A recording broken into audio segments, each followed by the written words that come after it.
Juicio de Dios, hermano, para aquellos que no quisieron obedecer a la justicia, que no quisieron entender el plan de Dios. Pero mire, el Hijo del Hombre, dice la palabra, que viene en su gloria a levantar a los justos, a aquellos que hemos creído en Él, para establecer el reino de Dios.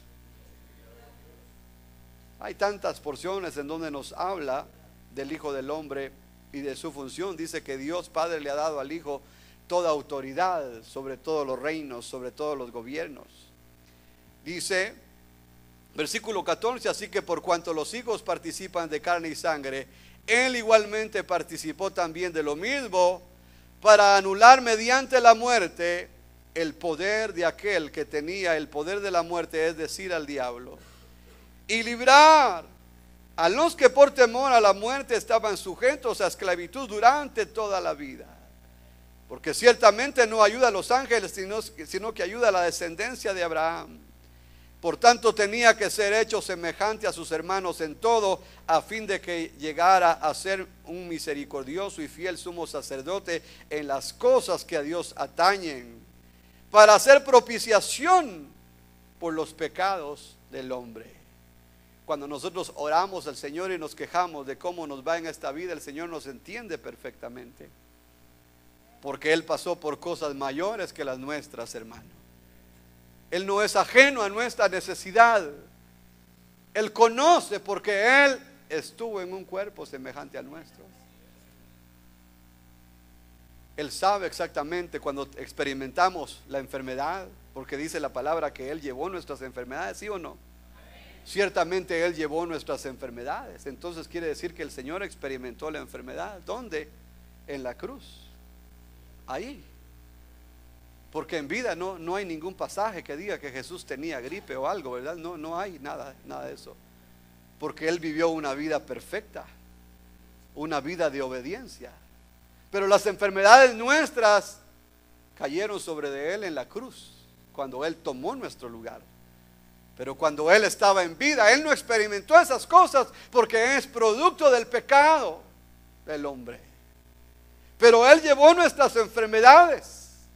El castigo por nuestra paz recayó sobre de Él, y por sus heridas, dice la palabra, fuimos sanados.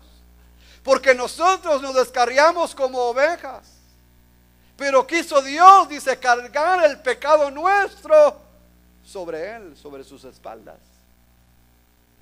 Entonces podemos ver de que el Señor nos entiende perfectamente como sumo sacerdote, porque Él pasó por cosas semejantes a las nuestras, y dice la palabra de que Cristo fue probado en todo, hermano.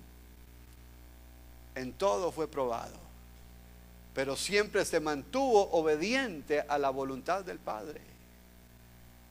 Porque el Señor, hermano, es el ejemplo de obediencia más excelente que nosotros podemos considerar. Aquí nos dice la palabra de que Él experimentó el sufrimiento, los ataques, la contradicción. Mire, una última porción y oramos al Señor. Hebreos capítulo 12, aquí mismo. Los primeros versículos, hermano. Si usted necesita admirar a alguien y poner sus ojos en alguien y decir, este es un ejemplo excelente para seguir, ponga sus ojos en Cristo y no en hombre alguno. Los hombres fallamos, nos equivocamos y tenemos limitaciones, debilidades, achaques y tantas cosas que todavía el Señor está tratando con nosotros para perfeccionarnos.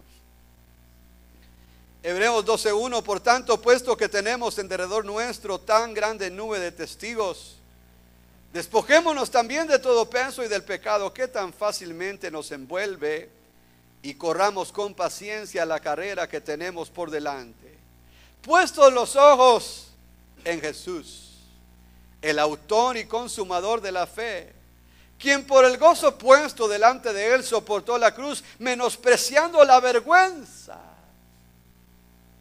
Porque el Señor, hermano, lo despojaron completamente de toda su vestimenta, completamente desnudo en la cruz del Calvario. Lo desnudaron completamente. Fue algo atroz, fue algo muy vergonzoso, pero dice, menospreciando la vergüenza. Él llevó todo aquello por nosotros, menospreciando la vergüenza, y se ha sentado a la diestra del trono de Dios. Considerad pues aquel que soportó tal hostilidad de los pecadores contra sí mismo, para que no os canséis ni os desaniméis en vuestro corazón. Porque todavía en vuestra lucha contra el pecado no habéis resistido hasta el punto de derramar sangre. Entonces acá nos dice de que pongamos nuestros ojos en Jesús, el autor y consumador de la fe. La fe que nosotros tenemos es la fe que Cristo Jesús trajo a este mundo.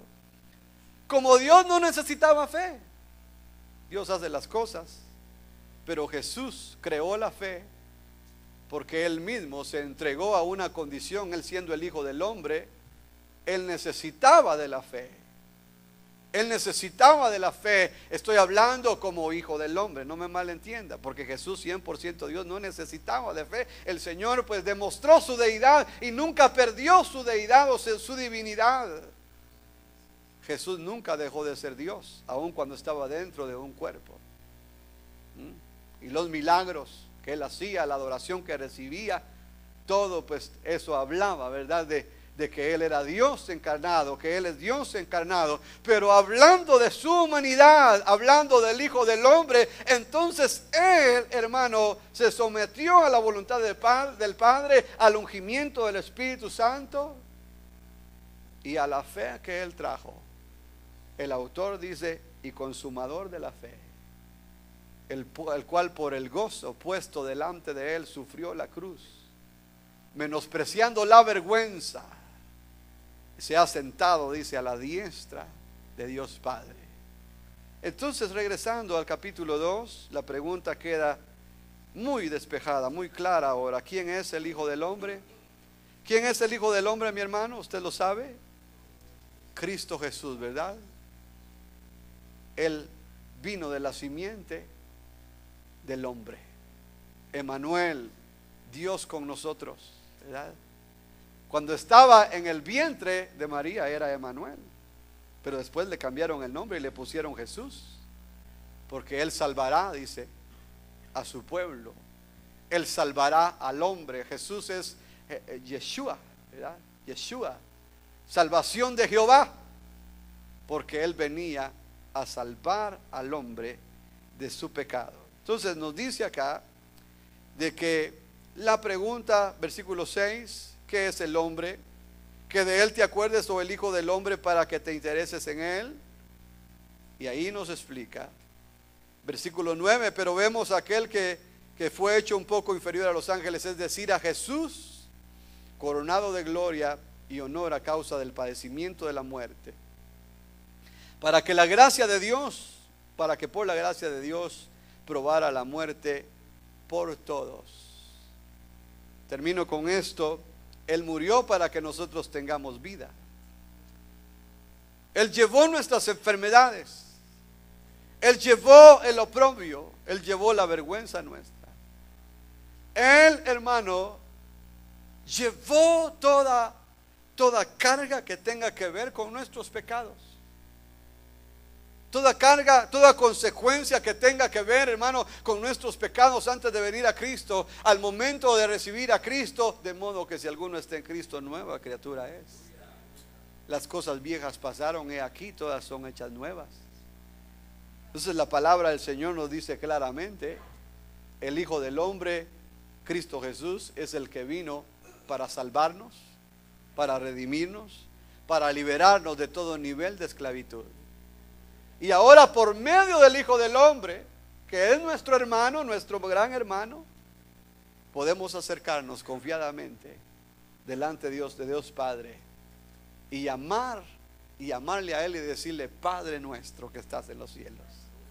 Porque el Hijo del Hombre es nuestro hermano. El Señor lo dijo claramente. Él no se avergüenza de ser nuestro hermano. Él dijo: mi hermano es aquel que hace la voluntad de mi Padre. En lo que respecta al Señor está muy claro. Él nos acepta, Él nos recibe. Pero nosotros, hermanos, realmente nos consideramos sus hermanos y realmente estamos en la voluntad de Dios y realmente estamos dispuestos a hablar de Cristo Jesús.